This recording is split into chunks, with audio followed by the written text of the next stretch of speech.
Yay, here we go. Again, we are jumping in mid-series. Unfortunately, we missed out on game one, but we're here to find out who faces off against Shin in the quarterfinals. Here we go. Here we go, as we spawn in on Site Delta, over here in the top left-hand corner of the map, starting all the way in the top left. We, in fact, have our red Zerg player down 0-1 in this current best of 3 series. We have, representing Talon Esports, it is Dark. And spawning in the bottom right-hand corner of Site Delta, we have the South Korean Protoss player, the Blue Protoss, representing Gen G Esports. It is Trap.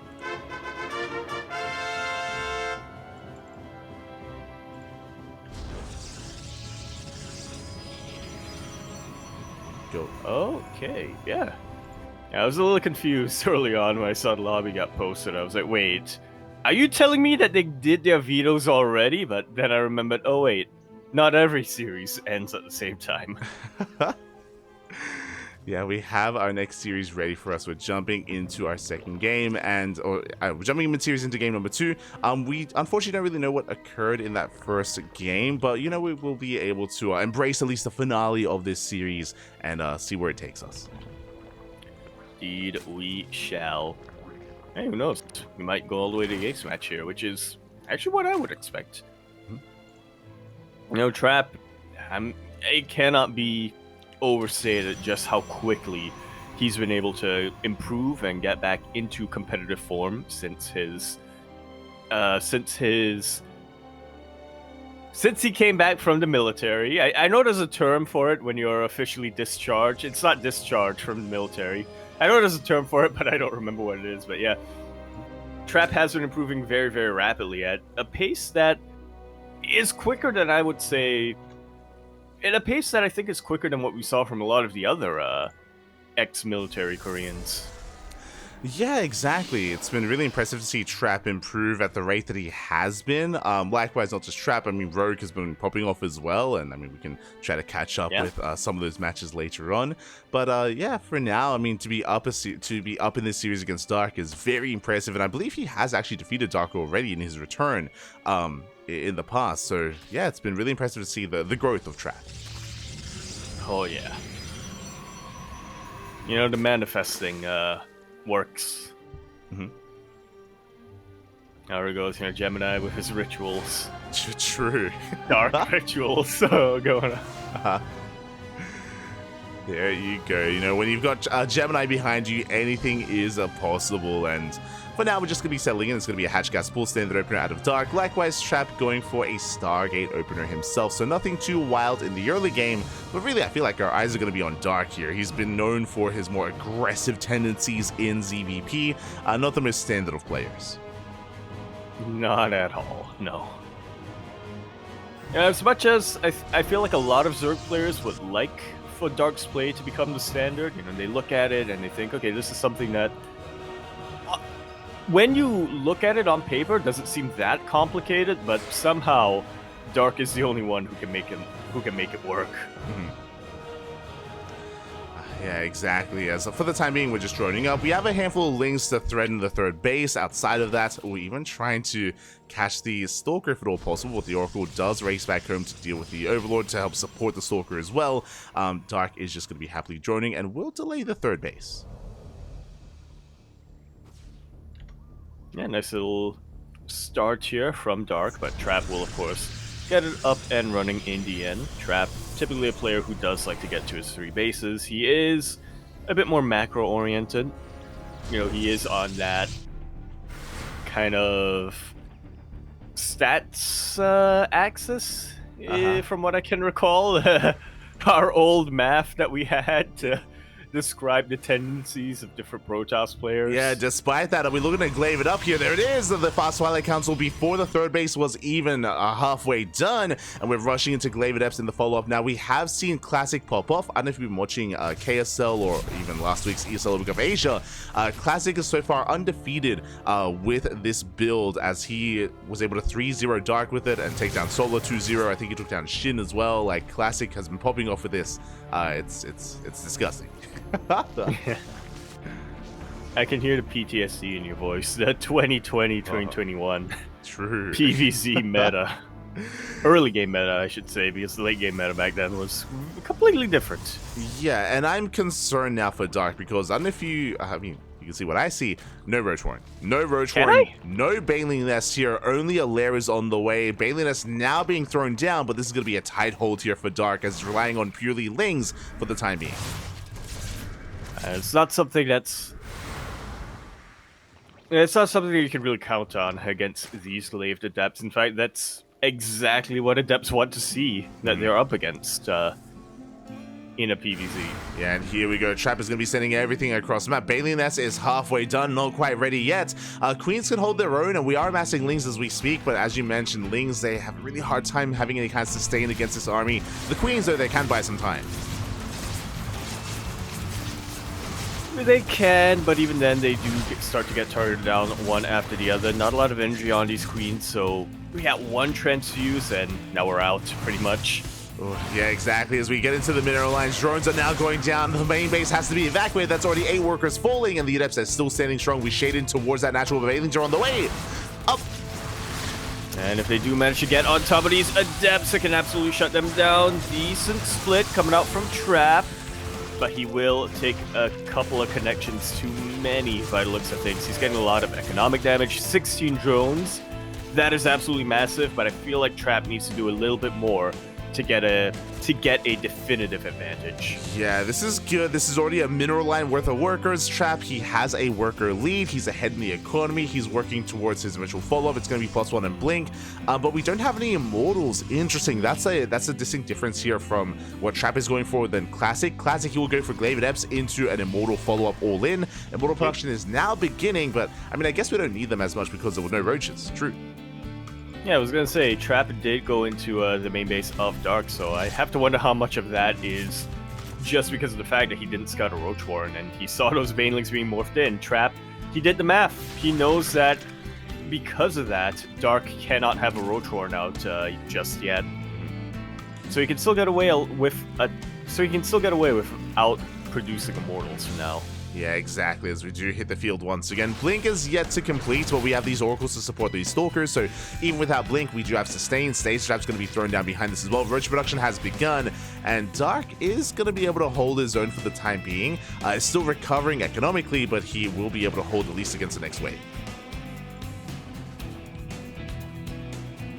Yeah, Trap kind of poking and prodding around because he knows that he doesn't want to dive completely into a concave like that.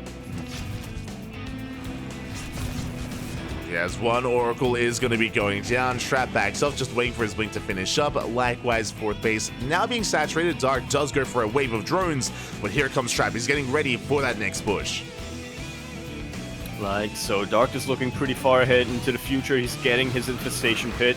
He wants to get into his Hive Tech, but Trap, he's looking at the here and now, and he wants to end things. Yeah, he makes his way through. He supply blocks Dark as well. What you see is what you get, as we have 6 Ravagers, 2 Roaches, 19 Lings, and nothing else as the base is gonna fall.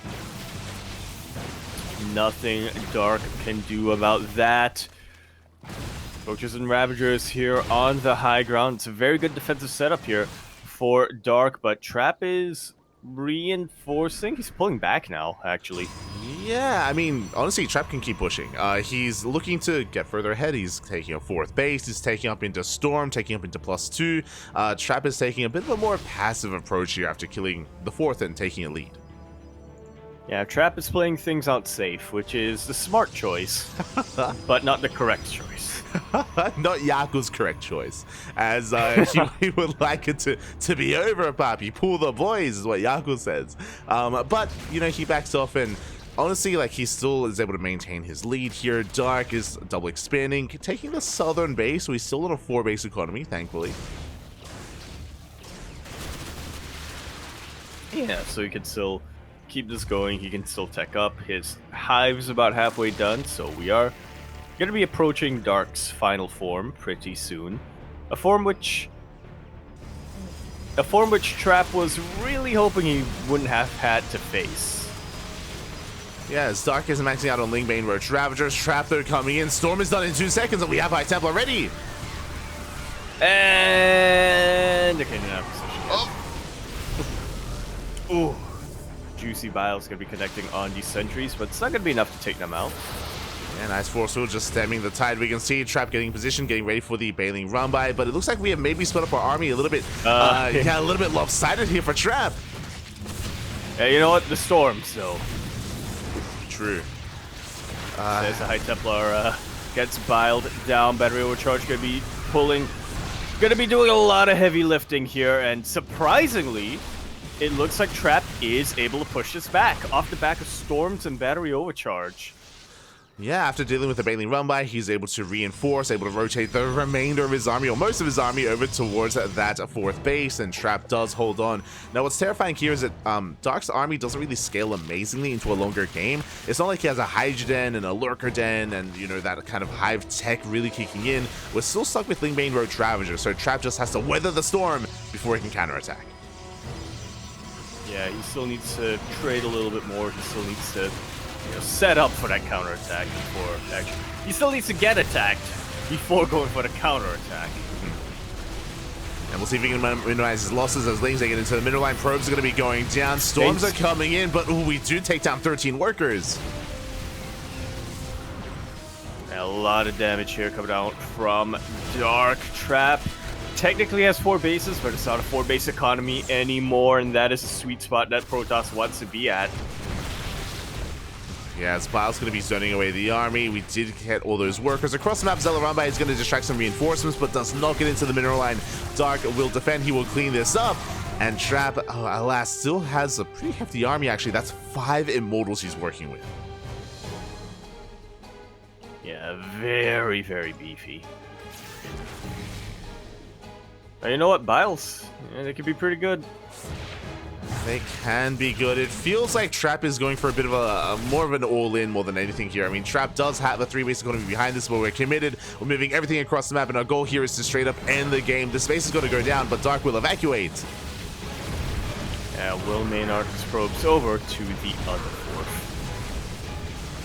Does evacuate in the end. Ravager's going to be able to buy some time. Ooh, Storm grazes the main army. At the same time, Lings are at the 3rd. They're at the 4th base. Workers are going down, and Trap, we have to commit. Yeah, where we're going, we don't need no workers. Trap is more than fine with giving up his economy if he can take this game, which he has a very potent army. He still has a lot of Storms behind all of this. These are mostly Ravagers, which do a lot of damage, but are a lot squishier than Roaches, especially against Archons. Yeah, as Trap does outposition Dark, he has the high ground, he has the natural base. From here, he can just push into the main. Meanwhile, across the map, the 4th has fallen. The 3rd base is in shambles as well. Trap is completely all in, but this army, it can trade well. Yeah, a couple of Biles will land, and those are some high-tech units being taken out. You know, those are some key snipes on the Archons. Oh, meanwhile, the Piles, they snipe the Prism. War Prism does go down. That means no more juggling, no more micro available here for Trap. Now we can collapse on the Immortals boss. Once again, they connect, but it looks like the Immortals, they're going to be able to shut down the Roach Ravager. Yeah, we're going to try to collapse on top of the Immortals, but typically it's the other way around that happens. GG, well played. Or well, question mark. GW is called, and Trap going to be taking that series 2-0.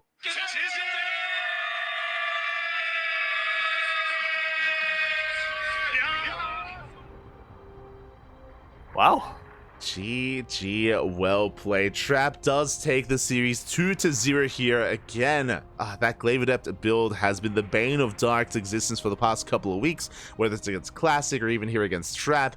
It did do enough damage to give Trap a lead. It didn't kill Dark, but did give Trap a nice economic lead, and he was able to maintain his army. Towards the end, he was forced all in, but the robust force of Immortal Arc on his Snowball that I controller was an army that Dark just could not deal with. Yeah, I was worried for him, not gonna lie, Light. I mean, we even said it a little bit in that game. He had an initial push out with Archons with Immortals. He took out Dark's 4th base, and then he returned home. And I was really worried. I thought, oh no, Trap, you've missed your timing. Now Dark is just gonna get into the late game, and he's gonna roll over you with Lurkers or Vipers or even a Bile Fungal combo, something like that. But once things were starting to look really dire, once Trap was able to weather the initial few swarms of roaches, ravagers, and lings, it feels like a flip kind of switch in his brain where he just decided then and there, oh wait, I have a very strong army, I need to push out now. And he was able to find a lot of success with that. Yeah, exactly. Trappy was completely all in, but he had a more diverse army with Storms, with Archons, with Immortals, and he was just able to outscale and outtrade Dark. He had a lot of pressure on him to go for the all-in, and under that pressure, you know, there was a lot of grace there from Trap, and GG, well played. Dark is eliminated. Trap advances on to face off against Shin in the next round. Yeah, another TBC that we're gonna get here, and yeah, as our players conduct their vetoes, we have quite a lot of updates coming down here on the bracket. Some very quick games. I can't believe we're already at the quarterfinals, despite the fact that, you know, we actually had a round of 32 this week. Yeah, we do have our quarterfinals getting ready for us. Let's quickly switch our scenes over and have a look at the bracket.